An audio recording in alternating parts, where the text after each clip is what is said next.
En este momento daremos inicio al segundo panel denominado Principio de Progresividad y Principio de No Regresividad y Recursos Presupuestarios Escasos. Debaten en este panel Dalile Antúnez, directora de la Asociación Civil por la Igualdad y la Justicia, coordinadora del área Igualdad Educativa de la referida asociación. Horacio Corti, defensor general del Ministerio Público de la Cava, doctor en Derecho, juez de la Cámara de Apelaciones en lo contencioso administrativo y tributario de la ciudad. Profesor titular de la Universidad de Buenos Aires. Leonardo Massimino, doctor por la Universidad Nacional de Córdoba, magíster en Derecho Administrativo y especialista en Regulación de los Servicios Públicos por la Universidad Austral. Actualmente gerente de Recursos Humanos, Asuntos Legales e Institucionales de Distribuidora de Gas del Centro Cuyana S.A., profesor titular de Derecho Administrativo de la Universidad Católica de Córdoba y de Regulación Pública de la Maestría de Derecho Administrativo de la Universidad Católica de Cuyo. Y finalmente Daniel Bunderhaken, profesor del Departamento de Derecho Público de la Universidad Federal de Paraná, Brasil, doctorando y magíster en Derecho del Estado en la Universidad Federal de Paraná, coordinador y profesor de la carrera de posgrado en Derecho Administrativo del Instituto de Derecho Romeu Felipe Bacelar, editor académico de AIC, Revista de Derecho Administrativo y Constitucional. Para ahora modelar el panel, el doctor Juan Gustavo Corbalán. Bueno, para dar inicio a este panel, a esta especie de living, mientras el doctor Horacio Corti se pone, la cucaracha se llama esto, ¿no? No, la vincha. Yo simplemente voy a tomar 2 minutos para hacer una especie de introducción al panel, porque a la mayoría de los asistentes ya les ha llegado las bases teóricas de este panel y las preguntas de este panel. Las bases teóricas de este panel fueron, básicamente yo las resumo en una síntesis extrema. En esas bases teóricas hay reflejadas 2 problemáticas. Por un lado, el Estado de Derecho constitucional, como prefieran, hoy en día tiene su epicentro en 2 cuestiones básicas: dignidad humana e igualdad. Sobre esa base, las constituciones, en general, mucho más la Ciudad de Buenos Aires, construyen un escenario que sería el siguiente. Como regla, el Estado se tiene que ocupar de proteger a los más vulnerables. Esto se ve muy claramente en el artículo 17 de la Constitución de la Ciudad y en el artículo 18. Es más, expresamente habla de evitar y compensar desigualdades sociales. Este es el primer aspecto. El segundo es lo que ha dicho la Corte en un caso al que todos pueden acceder a través de Google, el 24 de abril de 2012, que se llama el fallo Q, que es muy conocido, o por lo menos es conocido en el ámbito de la Ciudad de Buenos Aires, por el cual la Corte desarrolla 2 principios que se relacionan con estas premisas de las constituciones a las que hacía referencia con antelación. Son los principios de igualdad democrática y de diferencia con finalidad tuitiva. Entonces, el primer aspecto de este panel se relaciona con esta cuestión sintética, y la resumo.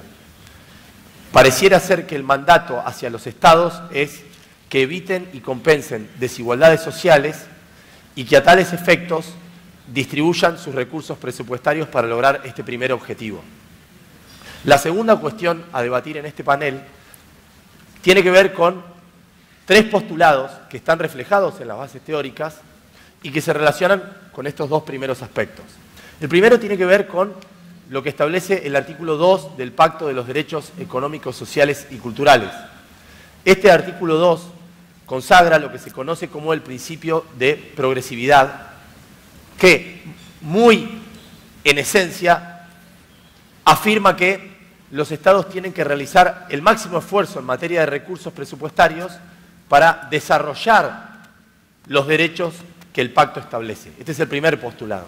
El segundo postulado es otro principio que juega concatenadamente con el principio anterior, que es el principio de no regresividad. Este principio, que en general ha sido acuñado por algunos tribunales y también por nuestra Corte, lo que manda es a que el Estado, en principio y como regla, no puede retroceder cuando ha acordado determinados derechos a los ciudadanos, y si retrocede tiene que ser la excepción, y esa excepción tiene que estar debidamente justificada, y esa justificación además tiene que tener en cuenta todos los derechos del Pacto de los Derechos Económicos, Sociales y Culturales. Este sería el segundo postulado, es decir, dos postulados, principio de progresividad y el segundo postulado es de no regresividad. El último postulado surge de muchos precedentes de la Corte Suprema, que el doctor Corti cita en su libro Derecho Constitucional Presupuestario, y es una máxima que en general se ha consagrado, mediante la cual se afirma que los estados, como regla, no pueden argumentar escasez presupuestaria a la hora de garantizar pisos mínimos en materia de derechos fundamentales. Este es el tercer postulado. Luego, las bases teóricas desarrollan diferentes posturas de Waldron y de Ferraioli, pero lo cierto es que en este escenario las preguntas se desarrollan sobre una idea central que ha sido desarrollada en el panel anterior y con esto voy a dar por abierto este living, que es cómo hacer para conciliar pisos mínimos insatisfechos y cómo hacer para optimizar derechos, o sea, garantizar pisos mínimos y a su vez optimizar derechos, y a la vez cómo hacer esto para conciliar en países en donde los recursos presupuestarios son inclusive escasos o muy escasos frente a estos pisos mínimos. Este sería el núcleo duro a debatir en este panel. Espero que lo hayan comprendido en el sentido de que hacia esto se va a orientar la discusión de este panel con los destacados expositores que ya han sido presentados, y a continuación doy la palabra, y por ser una dama le damos la palabra a la directora de ASIG. Bueno, buenos días. En primer lugar, quiero agradecer por la invitación a discutir y por la elección del tema, que nos parece sumamente relevante. Primero quiero hacer una muy breve introducción sobre ASIG, la Asociación Civil por la Igualdad y la Justicia, la organización a la que represento. ASIG es una organización no gubernamental de derechos humanos que tiene como objetivo fortalecer las instituciones democráticas y promover el acceso a derechos económicos, sociales y culturales de personas en situación de pobreza y exclusión, en particular de personas que viven en villas y personas con discapacidad. En este trabajo hacemos mucho uso del litigio estratégico como herramienta para generar cambios en las políticas públicas, y también incorporamos en esas estrategias de litigio herramientas de análisis presupuestario con enfoque de derechos. Analizamos el presupuesto, la asignación y la ejecución del gasto a la luz de los principios constitucionales y principios que surgen del Sistema Internacional de Protección de Derechos Humanos. Bueno, la exposición mía se va a centrar en, primero, defender la idea de que el Poder Judicial debe indiscutiblemente involucrarse en la consideración sobre la forma en que el Estado distribuye los recursos públicos, que esa es parte de la tarea del Poder Judicial, y que ¿por qué digo esto? Por principios básicamente que señalaba el doctor Corbalán. El artículo 2 del PIDES, el Pacto Internacional de Derechos Económicos, Sociales y Culturales, que en Argentina tiene jerarquía constitucional, hace expresa referencia a los recursos disponibles del Estado como una de las cuestiones que hay que tener en cuenta para definir cuál es el alcance de las obligaciones de los Estados de garantizar derechos económicos, sociales y culturales. O sea, la propia definición conceptual de las obligaciones que tienen los Estados de garantizar derechos sociales hacen remisión a los recursos disponibles. Entonces, para definir si un Estado violó su obligación, necesitamos tener en consideración cuáles son los recursos disponibles del Estado y de qué forma se asignaron y se ejecutaron. Una idea o una preocupación que aparece en general ligada cuando se trata de casos en los que se discute el reconocimiento de derechos sociales es la idea de escasez de los recursos. Esta es la preocupación que está detrás cuando se discuten este tipo de derechos en general, cuando los jueces resuelven este tipo de casos, y puede tener dos sentidos bien diferentes. Uno de ellos es la idea de que los recursos son escasos en el sentido de que son finitos, que no son recursos ilimitados. Y esto es innegable, digo, es un hecho de la naturaleza que los recursos son escasos, pero hay otro segundo sentido que es el sentido en el cual en general se usa, que es la idea de que los recursos son insuficientes para garantizar los derechos básicos de todos. Esta segunda idea, la idea de que los recursos son insuficientes para garantizar derechos básicos de todos, no se puede afirmar a priori sin una comprobación. Y de hecho, eso parece ser falso en muchos estados donde el problema parece estar dado más por la distribución de los recursos, resultado de arreglos injustos, que por la falta estricta o la escasez estricta de recursos. Entonces, claramente los tribunales, por ejemplo, han señalado en muchos precedentes en Argentina y en otros países de Latinoamérica y también en Sudáfrica, por ejemplo, que las consideraciones genéricas de tipo presupuestaria que alegan en muchos casos los estados cuando son demandados por el cumplimiento de derechos sociales, consideraciones sobre falta de recursos, imposibilidad de cumplir los derechos sociales por lo costosos que son, etcétera, los tribunales han señalado reiteradamente que este tipo de alegaciones genéricas no pueden ser aceptadas. Que en todo caso un Estado que quiera alegar escasez como fundamento para justificar el incumplimiento de una obligación estatal tiene la carga de probar exactamente, bueno, de qué forma está procurando garantizar los derechos sociales y por qué esto es imposible, qué otras debe mostrar, por ejemplo, qué alternativas consideró para garantizar los derechos en juego. Y esto requiere, obviamente, mucha carga probatoria, requiere como precondición, entre otras cosas, por ejemplo, es indispensable un acceso irrestricto a la información presupuestaria, algo que en muchos casos no está disponible. Un Estado que no sabemos cómo gasta exactamente, es imposible que pueda alegar escasez porque impide tener una discusión genuina sobre la forma en que sobre si hay recursos disponibles o no en el Estado en cuestión. Bueno, estos principios como estos surgen de casos como Mansilla, Badar o Q, la idea de que las alegaciones genéricas presupuestarias no pueden ser justificadas, tienen que ser justificadas, que el Estado tiene que probar esto. Bueno, después los tribunales también han hecho aplicación de la obligación de usar el máximo de los recursos disponibles en otros tipos de casos. Por ejemplo, hay un caso que llegó a SIG, de hecho, en el que la Cámara de Apelaciones del Fuero Contencioso Administrativo de la Ciudad consideró que la subejecución presupuestaria del gobierno local, en un contexto de falta de vacantes en escuelas de nivel inicial, violaba el derecho a la educación y la obligación de usar el máximo de los recursos disponibles.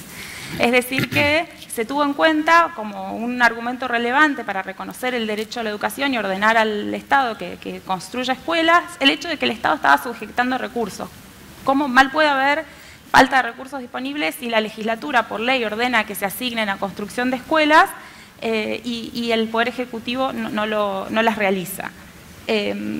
Bueno, también en otro caso, por ejemplo, en un caso que se llama Miguel Bru, que se llevó adelante en La Plata, que todavía está en trámite, el tribunal hizo una consideración de tipo presupuestaria sin siquiera analizar los números del presupuesto, pero tuvo en cuenta, por ejemplo, que el hecho de que el Estado gaste en publicidad oficial que exalta la figura de los funcionarios públicos, este hecho que es de público y notorio conocimiento, porque todo el mundo lo veía, era de por sí demostrativo de que el Estado tenía recursos para garantizar derechos sociales, pero no los estaba destinando prioritariamente a las necesidades de los sectores más desfavorecidos. Entonces, en ese caso, por ejemplo, ordenó la implementación de políticas públicas destinadas a garantizar derechos sociales de adolescentes y niños en situación de calle, que veían sus derechos vulnerados.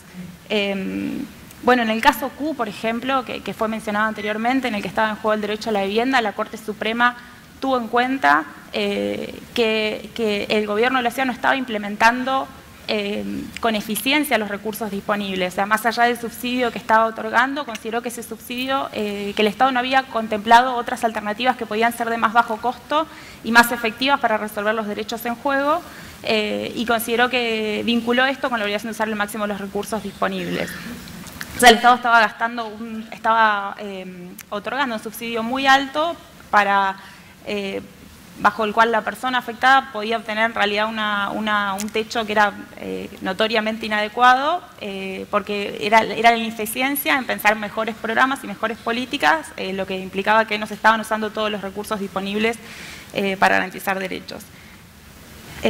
Bueno, estos casos tienen que ver sobre todo con la política de gastos de los estados, pero bueno, también uno puede pensar posibles consideraciones de políticas tributarias. Máximo de los recursos disponibles también se refiere a la totalidad de los recursos disponibles en un estado. Uno podría pensar en casos en los que se discutan, por ejemplo, exenciones impositivas que no estén justificadas razonablemente, porque reducen la masa de recursos con que el Estado cuenta para garantizar derechos económicos, sociales y culturales. Bueno, también obviamente se puede usar el análisis presupuestario para identificar otras violaciones de contenidos de mínimos o niveles esenciales de los derechos. No sé cuánto tiempo me queda. 1 minuto. 1 minuto, ok. Bueno, solo para cerrar, señalar que los organismos de aplicación de tratados internacionales de derechos humanos están constantemente desarrollando estándares y principios que permiten aplicar las obligaciones del derecho internacional a los presupuestos.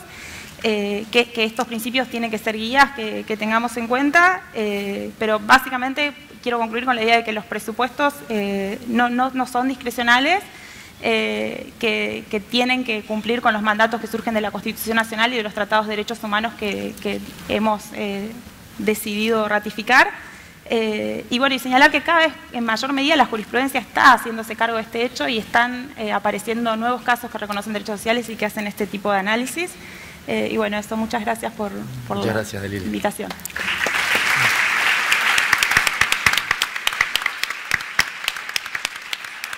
Vamos a escuchar al profesor Daniel, que es un profesor extranjero por cortesía en el recibimiento, Daniel Wunderhachem, que habla español perfecto. Bueno, primeramente quiero agradecer a los organizadores de estas jornadas, especialmente al doctor Juan Corbalán, que me invitó para estar acá, aprender un poco con estos grandes juristas que acá están. Y seguramente quiero felicitarles también por la organización, porque efectivamente estas jornadas representan uno de los eventos más importantes que tenemos en los últimos años acá en Latinoamérica en materia de derecho constitucional y administrativo. Bueno, mi idea en estos minutos iniciales es tratar del mito de la escasez de recursos presupuestarios en materia de derechos sociales. Y el mito porque muchas veces en términos de derecho nosotros estamos acostumbrados a trabajar con teorías en el ámbito abstracto y muchas veces nos bajamos a la práctica para identificar si nuestras teorías efectivamente encuentran reflejos en la práctica. Entonces mi objetivo es traer algunos números, algunos datos para que podamos empezar a ver si efectivamente hay una escasez de recursos presupuestarios y cómo la tutela judicial de los derechos sociales puede impactar negativamente y no positivamente. O sea, cómo la tutela judicial puede en algunos casos representar un retroceso y no avance en materia de derechos sociales, porque en general se piensa de manera contraria. Este argumento de la escasez de recursos es muchas veces utilizado como obstáculo a la tutela judicial de derechos sociales. Y es un argumento que se apoya en una diferencia supuestamente estructural entre derechos sociales y derechos de libertad. Antes el argumento era de que solo los derechos sociales tenían costos por prestaciones positivas del Estado que a él le imponían, y que los derechos de libertad impondrían solamente conductas negativas, abstenciones al Estado. Esta teoría actualmente está superada, todos lo sabemos. Muchas obras tratan del tema y una de ellas es The Cost of Rights de Holmes y Sunstein. Y es una idea que fue superada, pero no totalmente, porque siguen, si antes el argumento era de que los derechos sociales imponían prestaciones positivas y los de libertad solamente negativas, actualmente el argumento es otro. Es que, aunque todos los derechos fundamentales produzcan gastos al Estado, los derechos sociales impactarían de manera más significativa en el presupuesto público. Serían derechos más caros, por lo tanto. En la práctica esto no es verdad. En la práctica los costos altos de los derechos fundamentales están presentes en la dimensión positiva de cualquier que sea el derecho fundamental. Por ejemplo, en el año 2012, las elecciones brasileñas, los costos para realizar las elecciones y el derecho al voto, que es un derecho político, el costo fue de casi 400 millones de reales. Es un costo muy alto para implementar un derecho que generalmente es clasificado como un derecho de primera generación. Otro ejemplo, el derecho a la locomoción, el derecho que decimos en Brasil de ir y vir. Este derecho no puede ser concretado solamente con el deber negativo del Estado, sino también con el deber positivo del Estado de organizar un sistema de transporte colectivo que efectivamente también trae muchos costos para el Estado. La cuestión es, ¿cuál es el impacto actual del argumento de los recursos presupuestarios en materia de derechos sociales? En la práctica judicial brasileña, en las últimas 2 décadas, se superó el argumento de la escasez de recursos presupuestarios en materia de protección individual de derechos sociales, especialmente en materia de salud. Una investigación de un alumno mío en la Universidad Federal de Paraná analizó 89 decisiones del Tribunal Regional Federal de la Cuarta Región en Brasil entre los años 2007 y 2014. Todas decisiones que tenían como objeto la concesión judicial de medicamento para hepatitis C. No sé si se llama así. ¿Sí? Sí. Las conclusiones a que llegó la investigación. En primer lugar, el 95.5% de los casos eran demandas individuales. En los únicos 4 casos de los 89 que eran demandas colectivas, la tutela fue negada. Los mismos jueces que negaron la tutela colectiva concedían la tutela cuando se la pedía individualmente. De las 85 demandas individuales, el 83% de las veces la tutela fue concedida. O sea, en 71 de las acciones de las 85 fueron concedidas. De los 85 casos de demandas individuales, solo en 14 de ellos, o sea, el 17%, el juez verificó si el ciudadano había o no sido evaluado por un médico acreditado en el sistema público de salud. De los 14 casos en que se verificó esto, porque en los otros no se verificó, en 7 de ellos, o sea, el 50%, el ciudadano no había sido evaluado por un médico acreditado por el sistema público de salud. El problema está en la ausencia de criterios para la concesión judicial. Les doy otro ejemplo emblemático del derecho brasileño, el ejemplo de la equinoterapia. Algunos médicos empezaron a prescribir a las personas un tratamiento médico a través de la equitación para personas con problemas de columna. Muchos juicios fueron propuestos y por consecuencia muchas condenas judiciales fueron determinadas para que el Estado pagara clases de equitación a las personas para mejorar su dolor de columna.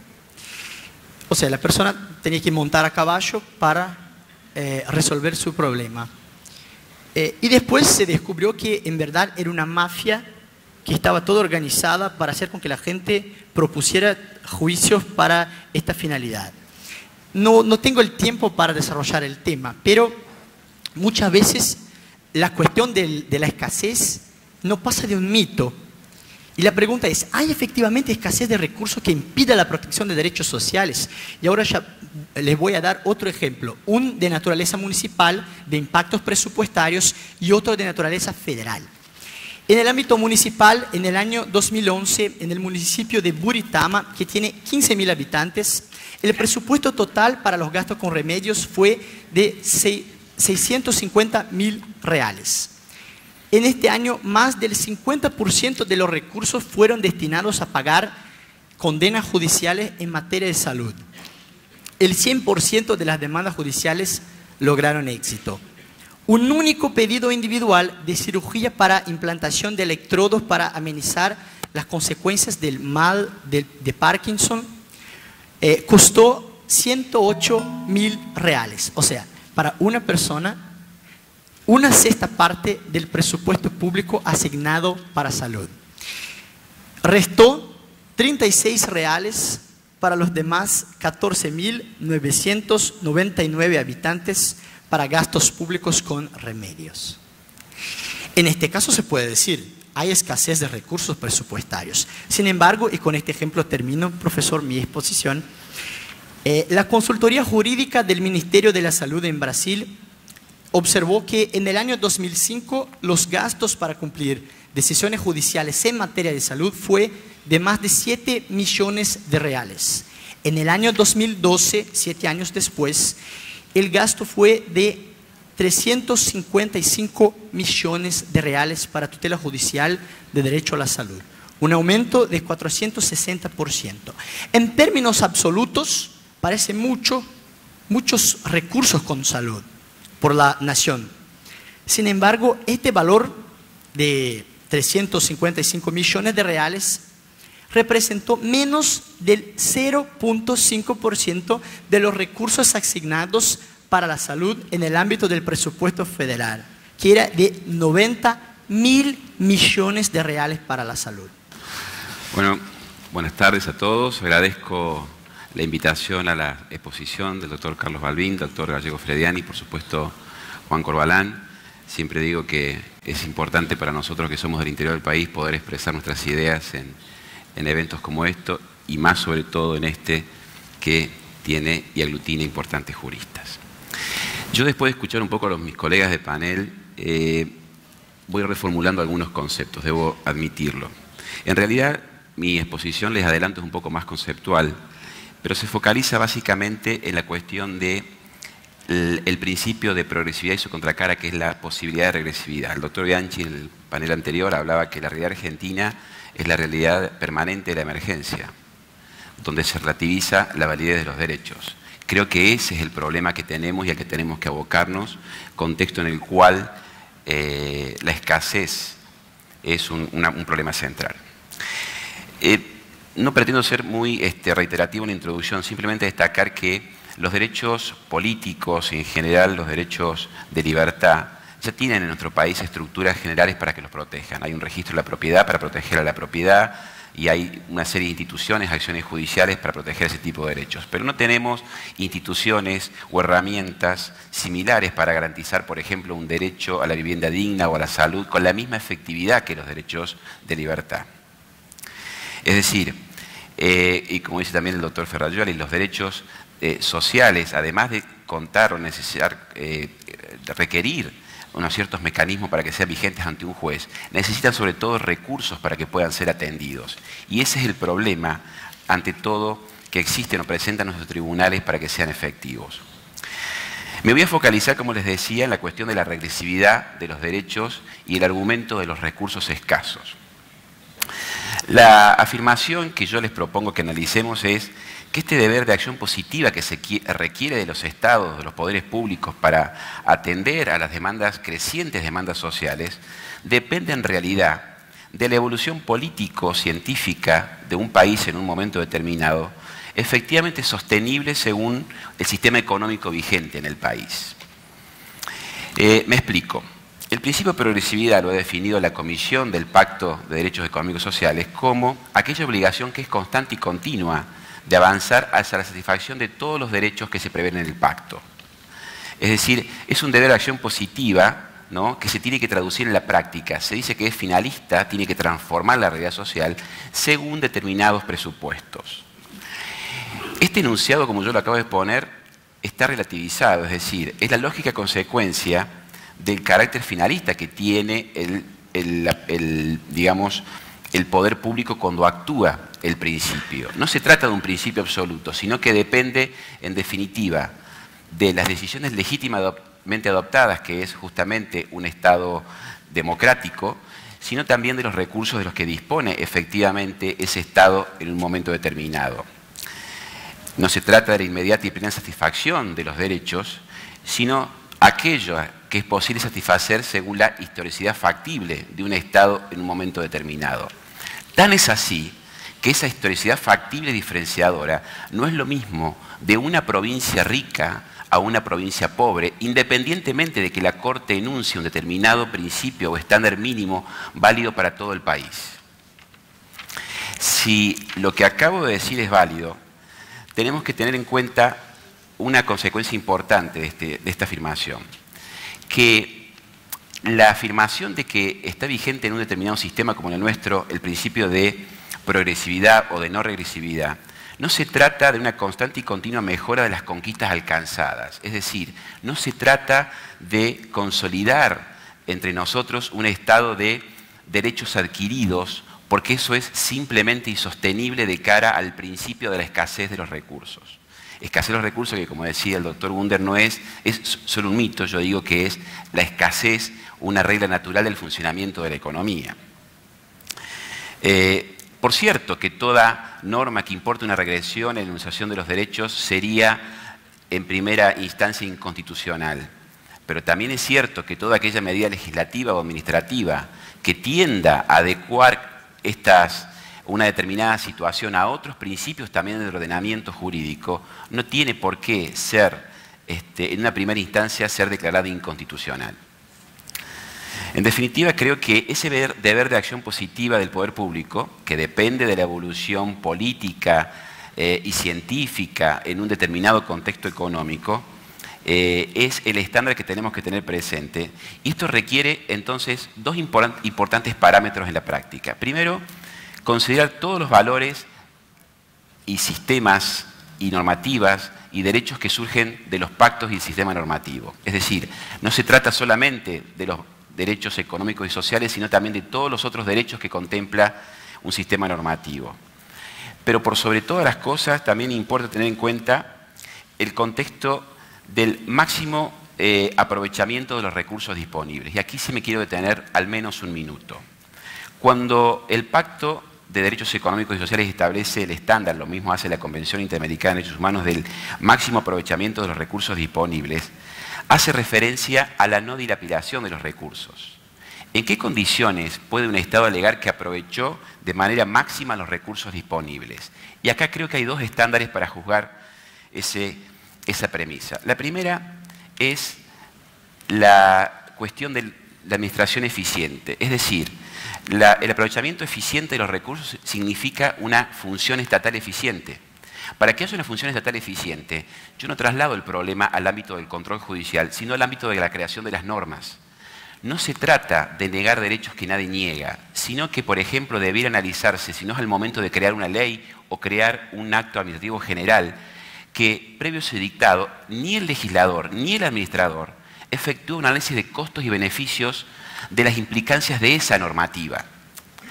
Si estuviera hecha esa normativa, ese tipo de análisis previos, es decir, tuviéramos poderes públicos más calificados, no me refiero al judicial, me refiero al gobierno, al sistema de gobierno en general, claramente empezaríamos a atender el problema desde su raíz. Como dice Bobbio, no se trata de negar derechos que nadie niega, sino de establecer pautas para hacerlos efectivos en la práctica aquellos que se reconocen. Si tuviéramos en cuenta cuando emitimos una norma que crea un derecho, que los recursos para esa son escasos, como es escaso la arena de este reloj de arena, claramente empezaríamos a analizar la manera de hacer más económico el dictado de normas. La segunda cuestión tiene que ver, me parece, con la premisa de mínima, que también tiene en cuenta el dictado de normas o del máximo aprovechamiento de los recursos para un sistema, que es la cuestión de los sectores más vulnerables. La obligación de proteger a los sectores más vulnerables o la vulnerabilidad de los más necesitados es otro estándar que establece la Comisión Interamericana y los pactos internacionales para valorar el principio de regresividad. Hay un mínimo social que debe ser protegido frente a la regresividad de los derechos, que, como decía antes, de por sí no es inconstitucional. Pero también es cierto que así como hay un núcleo duro, por así decirlo, aprovechando esto del núcleo duro esencial de los derechos, como hay un núcleo duro de vulnerabilidad social en una determinada comunidad como la nuestra, también hay un núcleo duro de aportantes a un sistema que debe ser protegido en su derecho de propiedad para que puedan atender al núcleo duro de necesitados. La escasez no es una mala noticia, es una realidad del sistema económico. Es bíblico, 7 años de abundancia y 7 años de escasez. Lo que es malo para el sistema es la emergencia constante o la emergencia de la emergencia, lo cual apunta básicamente, otra vez, a qué medidas administrativas efectivas tomamos para evitar la emergencia de la emergencia y, en consecuencia, poder proteger, como decía antes, a los sectores más vulnerables de una comunidad. Seguramente en las respuestas a las preguntas podremos ampliar estos conceptos. Gracias.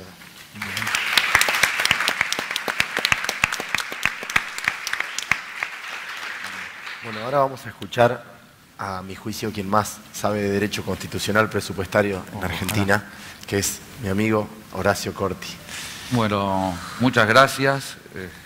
Excesivo el elogio del amigo Juan Corbalán, así que bueno, gracias por la invitación y poder compartir con ustedes este momento y luego de las exposiciones que hemos escuchado hasta ahora.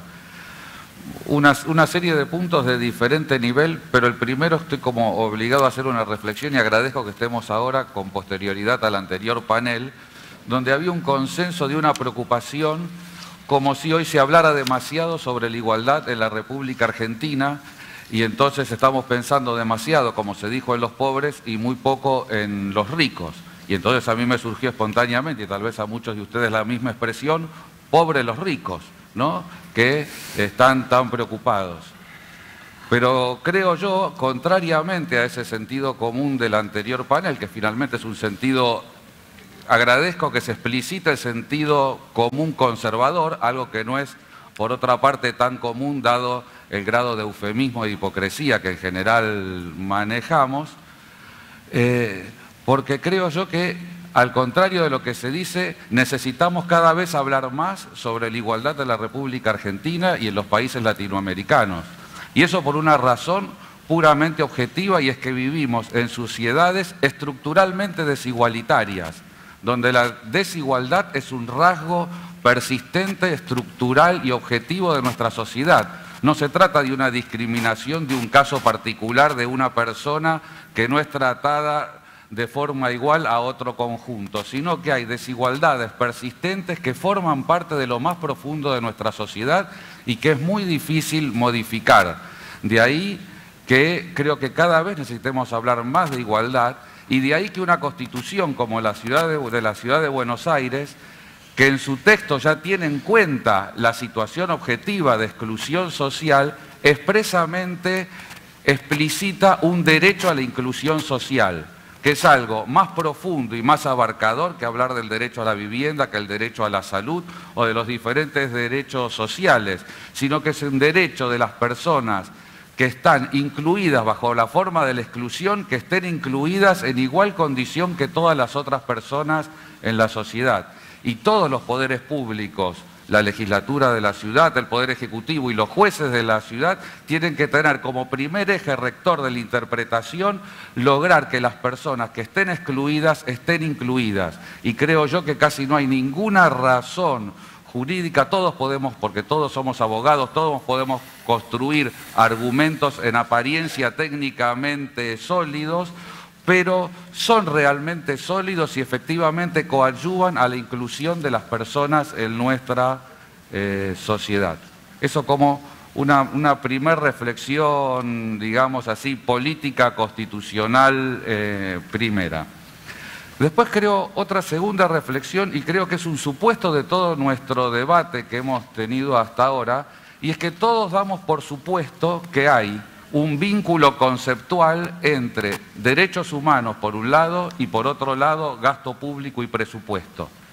Ese supuesto que todos estamos dando en nuestra discusión implica de por sí un cambio de paradigma respecto a los estudios tradicionales. Por un lado del derecho constitucional, donde es tradicional que se estudien los derechos humanos sin haberse preguntado sobre cómo ellos se financian, o las instituciones en general. En ningún libro de derecho constitucional tradicional hay una pregunta sobre cómo se financia el Poder Judicial, el acceso a la justicia, los derechos en general.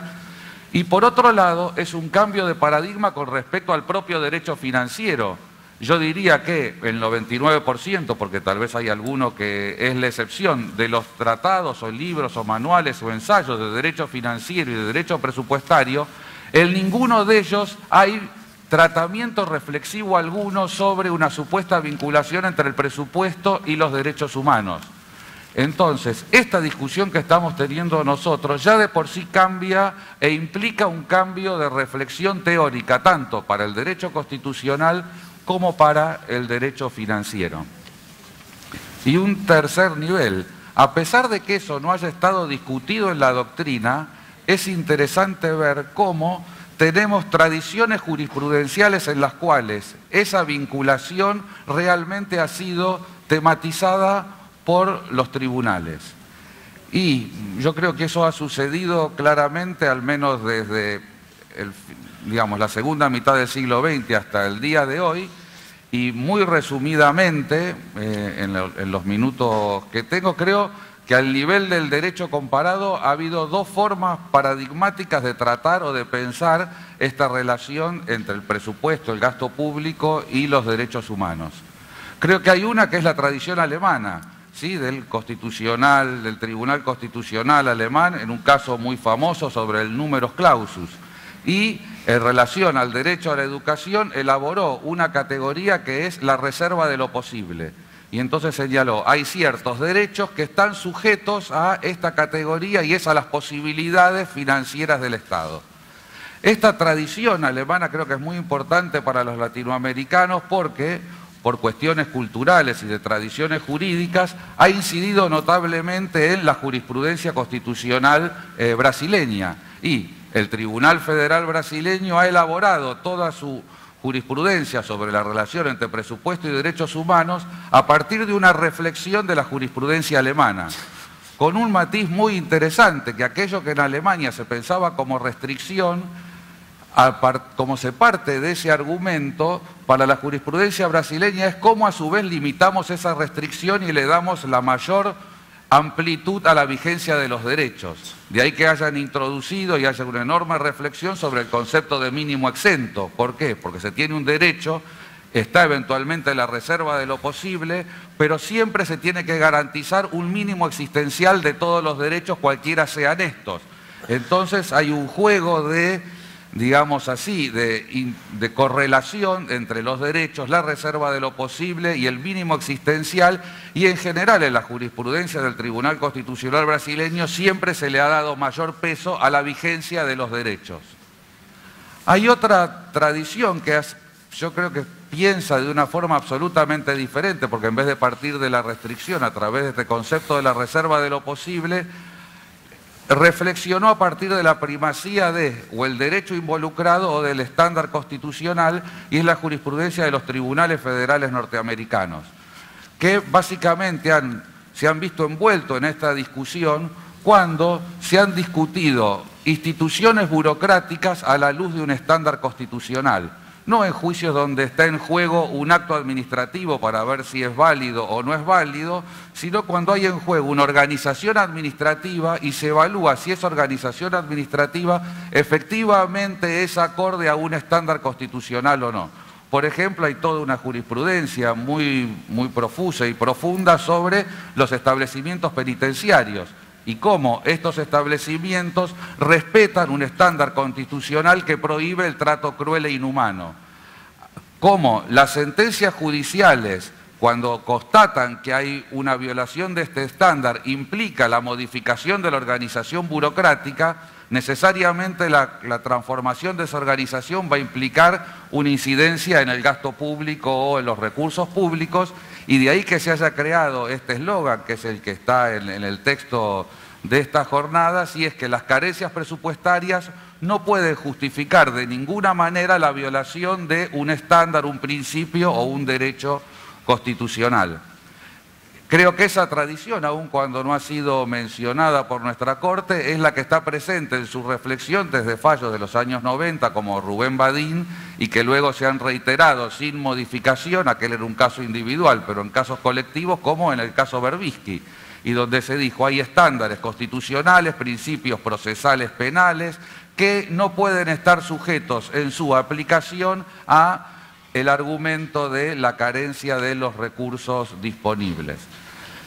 De las dos maneras, de alguna manera, lo que se está pensando es, hay un ámbito de un derecho y hay eventualmente una restricción.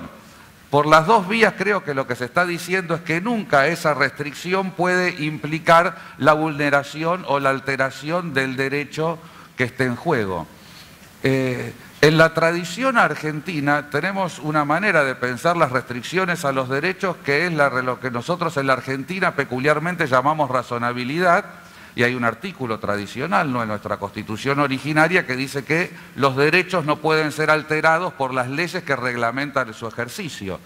Entonces se supone que todo derecho puede ser reglamentado, pero esa reglamentación no puede afectar, de acuerdo al vocabulario, digamos, tradicional de nuestra jurisprudencia, la sustancia, la esencia, el corazón, lo básico de cada uno de los derechos.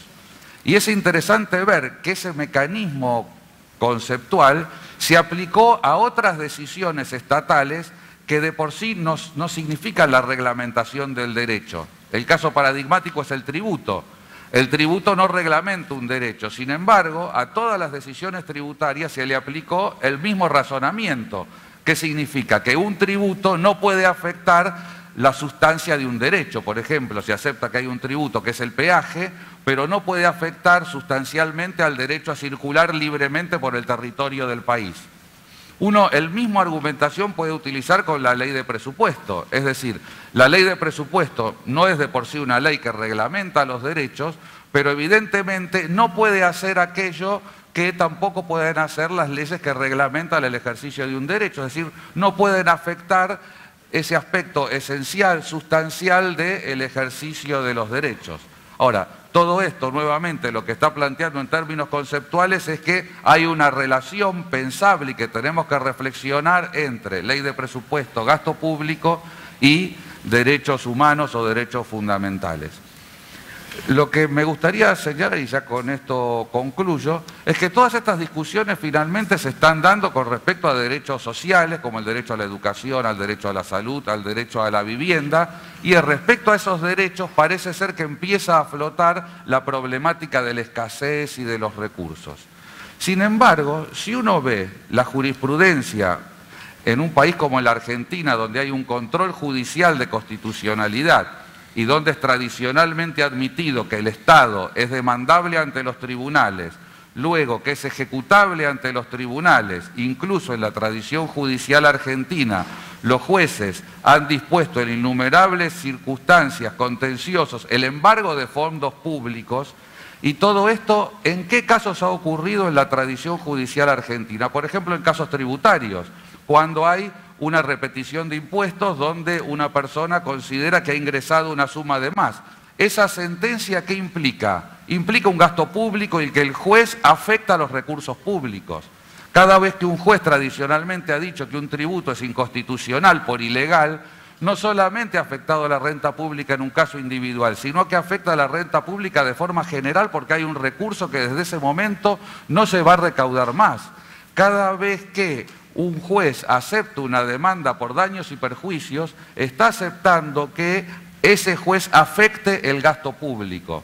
Ahora, en ningún momento de esa discusión, en donde lo que está en juego finalmente es el derecho de propiedad, a nadie que defendía el derecho de propiedad se le ocurría pensar que ese derecho de propiedad en esa situación empezaba a jugar la escasez de los recursos, las cuestiones presupuestarias, el gasto público.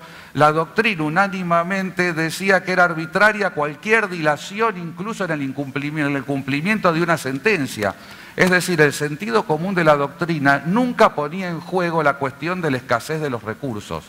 Con lo cual, a mi entender, hay algo que es muy ideológico y que no está explicitado como tal, y es la valoración diferente de los derechos que tienen los doctrinarios, donde se piensa de cierta forma el derecho de propiedad, y tradicionalmente así se lo ha pensado, y se piensa de diferente manera los derechos sociales, más allá que en un discurso común, convencional, hoy digamos todos que son iguales.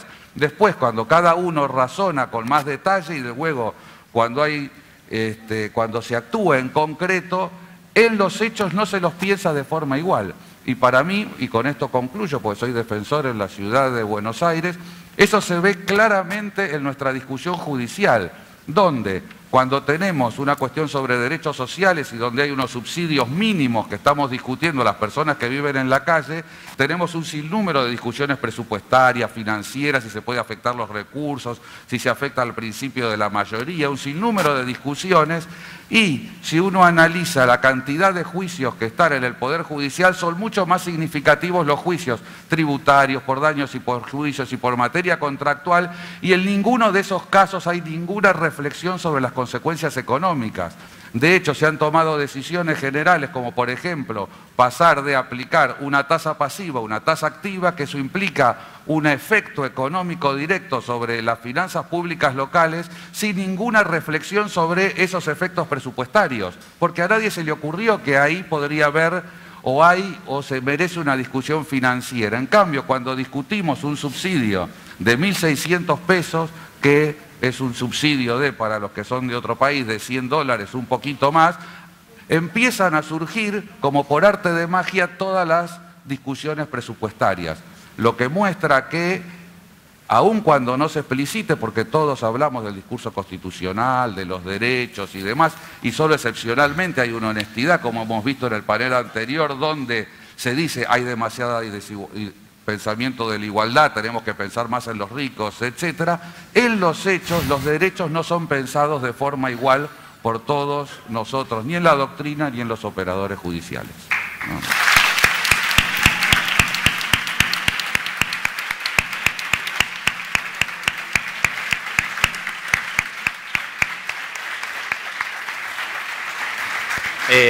Para comenzar a debatir, porque claramente este tema podría ser debatido con mucha extensión, yo voy a intentar formular desde ya la pregunta número 1 y la voy a leer para las personas que o bien no la hayan podido leer o para repasarla.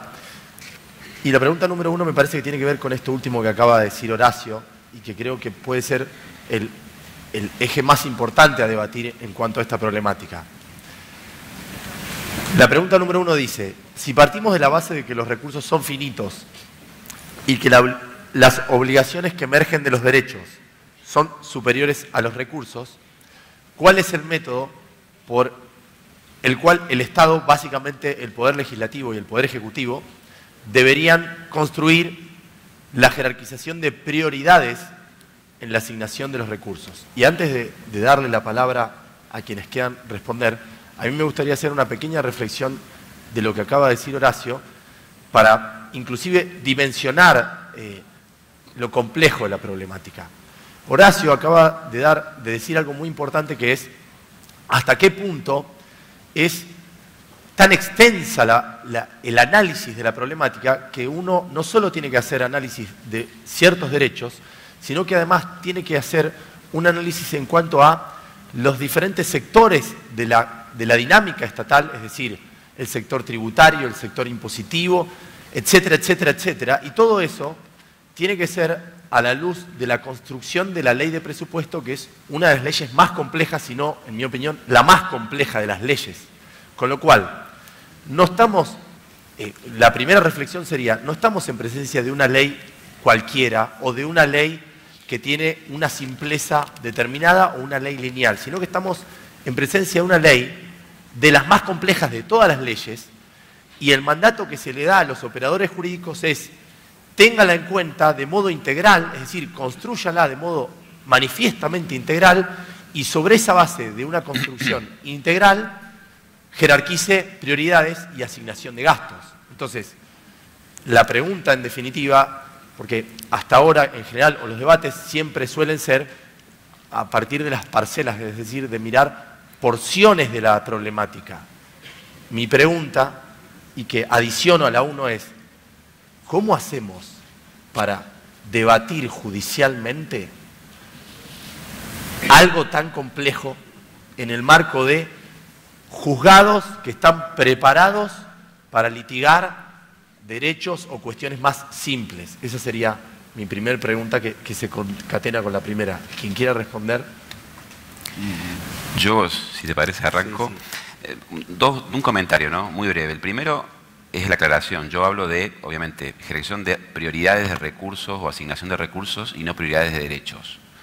Los derechos, en realidad, no son priorizables unos a otros, sino que concibo la unidad del sistema axiológico de derechos por la unidad de la persona humana y también por la unidad de la Constitución. Lo que pasa es que los recursos para la administración son todos insuficientes y son escasos. Yo decía recién esto del análisis costo-beneficio previo a la emisión de los actos o de las leyes, y eso es una tarea propia de los órganos de gobierno.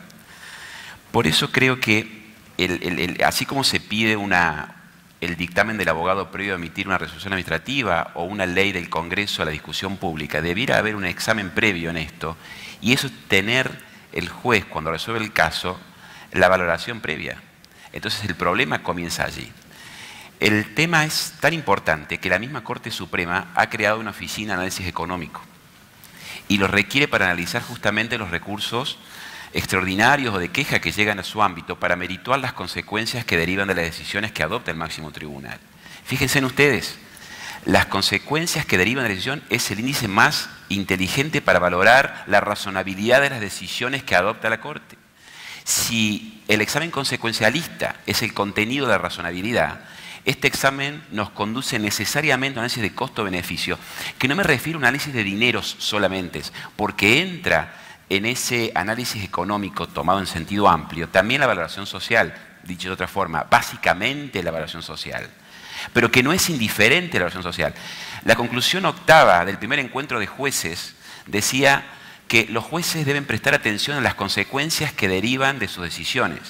Y si esto es así, nos conduce, como decía antes, a una cuestión que es, ¿cuenta el juez en las leyes de procedimiento con las herramientas para valorar esas decisiones?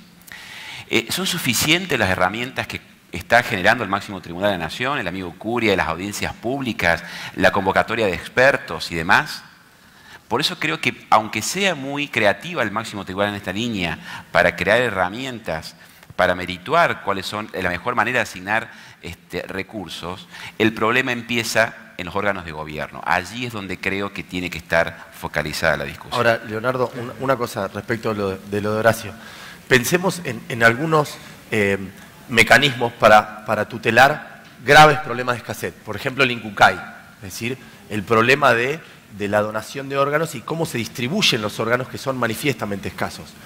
Quizás lo que falta, no tan, digamos, quizás se pone mucho el eje en el control judicial. Exacto. Y el principal déficit es la segmentación y el relevamiento por parte de los poderes mayoritarios para trazar efectivamente una jerarquía de prioridades, pero teniendo en cuenta a los quienes están en peores o a los sectores más desfavorecidos.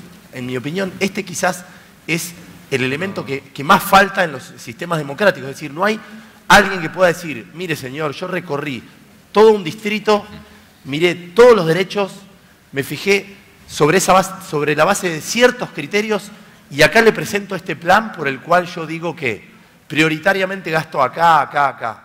Si eso existiese, claramente nuestra discusión sería otra. Esto es correcto, ¿no? Sí. Yo creo que la discusión tiene que ser, como dije recién, más amplia, porque vayamos a lo real. ¿Cuál es el juicio o uno de los juicios económicamente, presupuestariamente y financieramente más importante que afronta la Argentina hoy en día? Yo diría que es el juicio por títulos públicos que no entraron en el canje de deuda, que están en discusión en un tribunal de Nueva York, donde el tenedor de unos títulos públicos que los compró, ya luego que la Argentina haya hecho la renegociación para poder cobrarlos al 100%. Entonces, ahí tenemos un caso donde hay una decisión judicial que impacta notoriamente no solo en el presupuesto, sino que incluso impacta en la política económica de la República Argentina estructuralmente. No ha habido una reflexión en toda la comunidad jurídica y tampoco en todos los medios, en toda la opinión pública, donde se empiece a discutir si ese juez puede tomar una decisión que afecte de esa forma al presupuesto público de la República Argentina. En cambio, tenemos un sinnúmero de discusiones, una gran debate teórico sobre qué sucede con el derecho a la vivienda o el derecho a la alimentación o los derechos sociales. Entonces, eso muestra que la estructuración institucional del debate en la República Argentina no es transparente, no es equitativo y no es objetivo, porque si no tendría que haber el mismo énfasis o mucho más.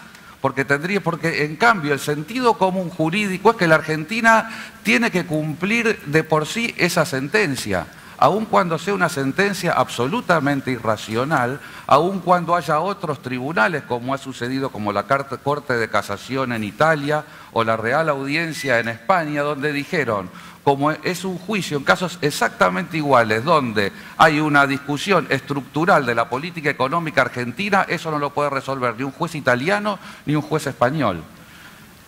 Pero entonces, a lo que voy, no sé si una cuestión de ¿por qué tanto énfasis en la cuestión de los derechos sociales? Entonces yo creo que hay ahí una cuestión realmente ideológica no dicha sobre cómo se valoran los derechos sociales y cómo se construyen nuestras discusiones. Y de hecho, como dije recién, y lo que vos preguntás, ¿cómo hacen los jueces para lidiar con estas cosas? No sé cómo hace el juez Griesa. Y no sé cómo han hecho todos los jueces argentinos desde que hay tribunales en los cuales se vienen discutiendo el impuesto a las ganancias, la ley de coparticipación, todos los tributos locales, los regímenes de promoción industrial, donde se han puesto en juego todos los juicios sobre demandas por contratos administrativos, donde los valores en juego, las ejecuciones fiscales, donde los valores financieros, presupuestarios en juego, son mucho mayores que cualquier ejemplo que alguien me pueda dar de un caso de derecho social que hoy estén en discusión en el Poder Judicial de la República Argentina. Y nadie se puso a discutir sobre cómo eso afectaba a la soberanía tributaria del Parlamento. Ahora, Horacio, entonces lo que vos proponés, así quizás podemos debatirlo, es que, por ejemplo, que frente a y para ponerlo en casos concretos y salir de la teoría, frente a un reclamo de ciudadanos en un determinado estado, ya sea en Brasil, en donde dicen que tienen que construirse 15 hospitales, por ejemplo, y los judicialicen, lo que vos proponés es que por ahí la justicia actúe como actúa en el caso Mendoza. Es decir, que sea un tribunal en el cual lo que hace es acompañar una política pública e ir dando órdenes. El caso Mendoza es interesantísimo. Ambiental, por la gente que nos está viendo. Porque es un problema donde hay una cuenca, tal vez personas de otros países, la cuenca Matanza-Riachuelo. La sociedad, es decir, las fuerzas económicas, la sociedad civil, el sistema político, generaron una contaminación en toda una cuenca Matanza-Riachuelo y se generó un problema estructural. Ni el sistema político nunca lo pudo solucionar.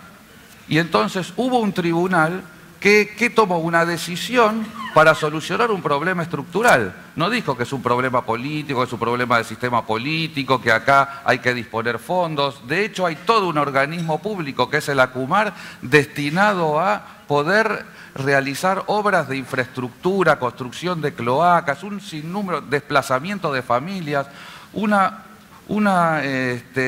es un caso que es incomparable, por ejemplo, a cualquiera que tenemos en la ciudad de Buenos Aires. Y no hay una sola reflexión presupuestaria, por otra parte, en ese fallo de la Corte. Dijo, hay personas que viven en riesgo ambiental y esto tiene que cesar.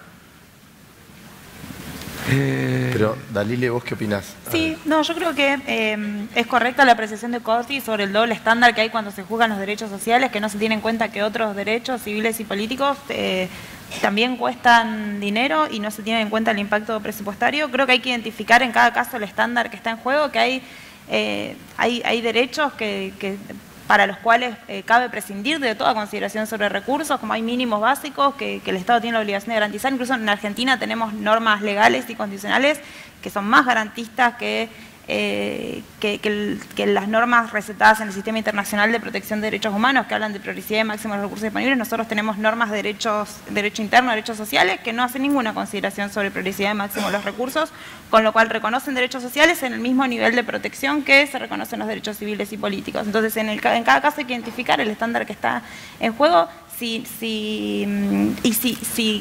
se aplica el estándar de progresividad y máximo de los recursos disponibles. En todo caso hay que hacer una valoración en el caso concreto, si esto se cumple en la práctica. En mi experiencia es casi imposible hacer ese examen hoy, porque el Estado nunca argumenta razonablemente ese punto, nunca, porque ni siquiera provee información presupuestaria transparente. Y yo cuando hablo de información presupuestaria me refiero a información sumamente desagregada que permita entender exactamente en qué se van los recursos públicos, que esté desagregada por zona, por ejemplo, para entender posibles patrones de discriminación, etcétera. La carga probatoria del Estado es intensa y esa información hoy ni siquiera existe, con lo cual es difícil hoy darle la razón a los estados cuando argumentan escasez.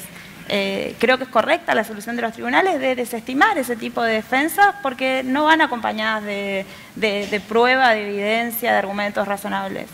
Pero creo que igual que en los procesos judiciales se pueden discutir este tipo de cuestiones sobre presupuestos y recursos disponibles. Hoy no se puede básicamente por el comportamiento del Estado, que ni siquiera lo argumenta razonablemente, cuando el estándar que hay que aplicar es ese, porque estoy de acuerdo con el doctor Corti que En muchos casos ni siquiera debería hacerse ese tipo de consideraciones por los derechos que están en juego, que están conectados con la dignidad humana. Daniel, en Brasil, ¿querés aportar algo a este debate respecto de lo que pasa en Brasil? Bueno, yo entiendo la preocupación porque no es la primera vez que el doctor Corbalán me formula esta pregunta. Y creo que contestando la pregunta, los problemas van a estar todos solucionados. Porque si el Estado tiene un método para construir la jerarquización de prioridades en la asignación de recursos, estamos con todo solucionado. Lo que pasa es que me parece que hay sí algunas estrategias para hacer esto. En términos abstractos es difícil decir cuál es la prioridad.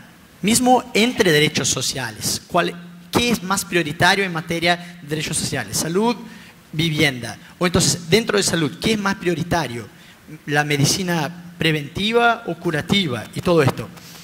Pero me parece que una estrategia posible es hacer con que la propia Constitución, y esto yo les digo desde Brasil porque nuestra Constitución es una Constitución que ya tiene más de 80 enmiendas, como de 88 hasta hoy. Entonces no es una Constitución tan difícil de cambiar, de reformar.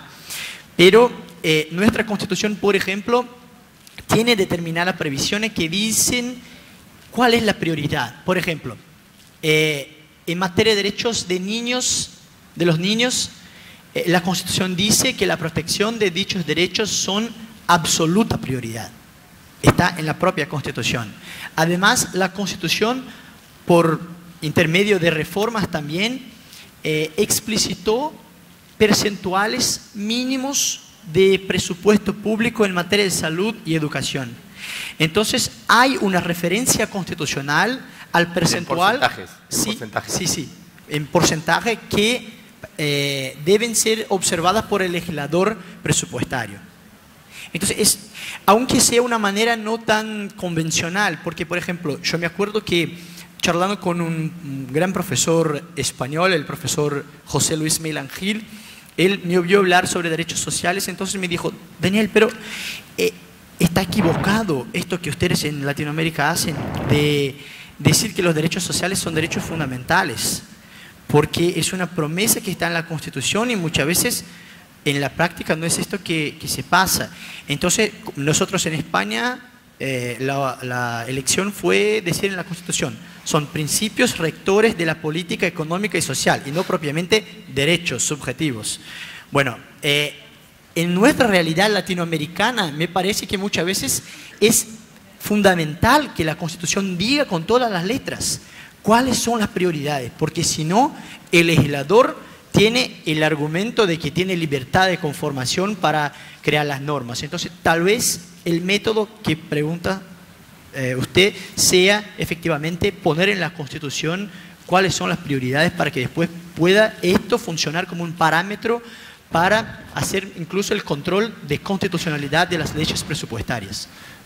No vamos a alcanzar a responder todas las preguntas por el tiempo, pero en Argentina el famoso fallo Q, que siempre ha sido muy debatido, y no obstante aclarar lo que dice Horacio en cuanto a que quizás desde ya debiera debatirse algunos otros aspectos de la actividad financiera y de la posible afectación de soberanía en relación a la injerencia de otros tribunales o de tribunales internacionales o de un juez o de quien sea desde ya.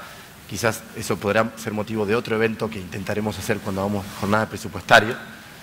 Pero lo cierto es que hoy en día pareciera ser, y le digo al panel como reflexión final a ver qué opinan respecto de esto, es que los tribunales, ya tanto en el derecho comparado como en Argentina, tienen una actitud más diferencial en el sentido de que establecen que si el mínimo existencial está garantizado, lo demás ellos no se meten. Es decir, este sería la respuesta de los tribunales superiores y de las cortes supremas de los países. Es la política pública, es decir, lo que hace el Ejecutivo, lo que hace el Legislativo, en principio no es materia de injerencia judicial, sacando estos supuestos como el caso Mendoza y otros excepcionales casos, salvo que se afecte el mínimo existencial. Entonces, la pregunta final, que estaba como pregunta 2 y un poco la 4, es: ¿ustedes consideran que las Cortes Supremas de los países debieran modificar esta postura y avanzar mucho más, como recién planteaba Horacio, o en realidad, emulando otros casos, en donde vaya mucho más allá y evalúe efectivamente las políticas públicas implementadas y no solo el mínimo existencial? Esta sería la pregunta final. A mi modo de ver, el rol de los máximos tribunales o el rol judicial para respetar el principio de división de poderes y el sistema de contrapesos republicanos se tiene que limitar a establecer y garantizar esos núcleos duros o contenidos mínimos esenciales de cada uno de los derechos. Cualquier avance adicional del Poder Judicial que no solo, es decir, que vaya más allá de controlar esos contornos de las políticas públicas que aseguren esos mínimos, me parece que es riesgoso de cara al principio de división de poderes. Dalile. No, yo creo que el rol del Poder Judicial es garantizar derechos más allá del mínimo. Si el derecho está reconocido de manera que excede ese mínimo, el rol del Poder Judicial es revisar las políticas públicas a la luz de los compromisos constitucionales y legales. Se enfatiza mucho, aparte, la dificultad contramayoritaria en muchos casos, la dificultad de que el Poder Judicial tome decisiones que afectan sobre las decisiones que toman sobre políticas públicas los poderes públicos, pero en realidad lo que pasa muchas veces es que hay leyes, hay políticas diseñadas, etcétera, y hay una falla en su implementación que muchas veces pasa por la falta de afectación de recursos en las leyes de presupuesto. Entonces, uno podría entender esta intervención como destinada a no imponer nuevas prioridades, sino asegurar que se cumplan las prioridades que ya están establecidas en las normas constitucionales, en los tratados y en normas legales que diseñan políticas públicas que en muchos casos fallan en su implementación. Así que creo que el Poder Judicial debería garantizar derechos, con lo cual también es complejo porque hay que definir cuál es el contenido de los derechos, entre otras cosas, pero creo que va más allá del mínimo. Si identificamos el mínimo como aquello a lo que aluden la dogmática del Sistema Internacional de Derechos Humanos, que identifica niveles esenciales de protección, etcétera, debería ir mucho más allá. Daniel. Bueno, en relación al mínimo existencial, me parece que, para decir un poco sobre la experiencia brasileña de la que hablaba el doctor Corti, es importante como criterio en los casos donde hay un vacío normativo, donde la Constitución no ha dicho específicamente qué se puede exigir en materia de educación, salud, vivienda u otras cosas. Sin embargo, muchas veces la propia Constitución ya garantizó más que el mínimo existencial. En otras situaciones, el propio legislador ya garantizó más, o entonces la propia administración en actos administrativos normativos. En todos estos casos donde no hay vacío normativo, ya existe una decisión política de asignación de recursos. Y en estos casos me parece que ya no es tan importante como un criterio funcional el mínimo existencial, y no es posible al Poder Judicial decir que no va a garantizar. En otros casos sí, cuando la Constitución no dijo exactamente qué se puede exigir en materia de aquel derecho. Entonces el mínimo existencial podría funcionar como un parámetro. Sin embargo, me parece que actualmente la solución estaría en que las Cortes Superiores pudieran definir criterios, porque uno de los mayores problemas que tenemos en materia de derechos sociales es efectivamente el problema de la igualdad. El problema de que algunos jueces entienden de una manera y otros de otra manera. Entonces, si las Cortes Superiores pueden de alguna forma establecer los criterios, y me parece que en este caso el fallo Q tiene como una virtud, no sé si otra, pero por lo menos esta, de definir algunos criterios que pueden funcionar para los otros jueces como un norte, en fin, no sé cómo decir esto. Un norte. Sí, un norte para dar las decisiones. Esto no tengo el tiempo ahora, pero en Brasil, en materia de salud, sí, el Supremo Tribunal Federal, después de audiencias públicas, creó muchos criterios para decir si la demanda puede o no ser concedida, pero no con base en el mínimo existencial, sino en la existencia de política pública o no, existencia de prohibición legal para concesión del medicamento, la motivación de la decisión administrativa, si existe otro tratamiento o no, etcétera, etcétera. Horacio, para terminar el panel y que Sí. se puedan ir a almorzar. Sí, primero una reflexión con la anterior. Sigo insistiendo, nadie se pregunta el mínimo cuando está en juego una cuestión tributaria, un contrato administrativo, una expropiación, ni ningún tipo de esos casos. Nadie tiene una preocupación por el mínimo. Todos tienen la preocupación, en realidad la discusión es si se hace una reparación integral, la totalidad, la discusión por los intereses, o sea, es una discusión muchísimo más sutil por la totalidad, no por el mínimo. Luego, en lo concreto, si el mínimo, por ejemplo en la ciudad, consideramos que el mínimo es la inclusión social y entonces lo mínimo es que las personas, como todos los que estamos acá, tenemos acceso a una cloaca, tenemos acceso a un lugar donde no se acumula la basura, tenemos acceso al agua potable, tenemos acceso a la educación y a la salud. Si eso se considera el mínimo, es razonable. La cuestión es cuando el mínimo es un eufemismo para la nada. Muchas gracias por la paciencia. Gracias a todos los expositores.